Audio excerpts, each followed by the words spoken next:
बळसाने येथे उद्यान पर्वनिमित्त भव्य दिव्य शोभायात्रा संपन्न। बळसाने तालुका साक्री येथील श्री विश्व कल्याणक जय विमलनाथ तीर्थभूमी ट्रस्टतर्फे गेल्या 47 दिवसांपासून सुरू असलेल्या उपदान पर्वाअंतर्गत विविध धार्मिक बाबींवर मंथन झाले। या निमित्त गावातून तब्बल 550 साधकांची सहवाद्य जैन संत व साध्वी यांच्या उपस्थितीत भव्य दिव्य शोभायात्रा काढण्यात आली। विमलनाथ तीर्थ ट्रस्टच्या प्रांगणात पद्मभूषण आचार्यदेव श्रीमद विजय रत्नसुंदर सुरीश्वरजी महाराज यांचे उपदान पर्वात व्याख्यान झाले।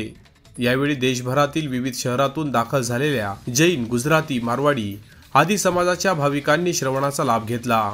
या सोहळ्याच्या समारोपास जैन धर्मीयांची मोठी गर्दी झाल्याचे पाहायला मिळाले।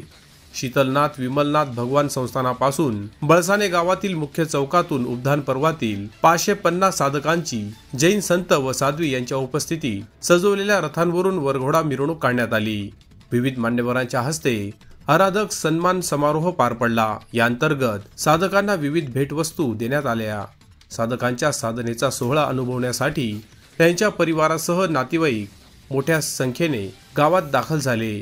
यावेळी शीतलनाथ विमलनाथ भगवान संस्थानचे अध्यक्ष जितूभाई चोरडिया, विश्व कल्याण जय विमलनाथ तीर्थभूमी ट्रस्टचे अध्यक्ष संजयभाई शहा, बळसाने येथील सरपंच ज्ञानेश्वर हालोरे आदी मान्यवर उपस्थित होते। सदर शोभायात्रा यशस्वी करण्यासाठी संचालक महावीर कोचर, पोलीस पाटील आनंद हालोरे, व्यवस्थापक संजय जैन यांसह अनेकांनी परिश्रम घेतले।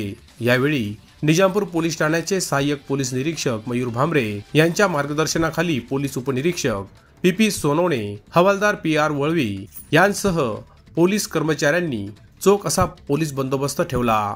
या भव्य दिव्य शोभायात्रेत आकर्षक रथांनी सर्वांचेच लक्ष वेधून घेतले। Bureau report, express news Marathi, Sakri.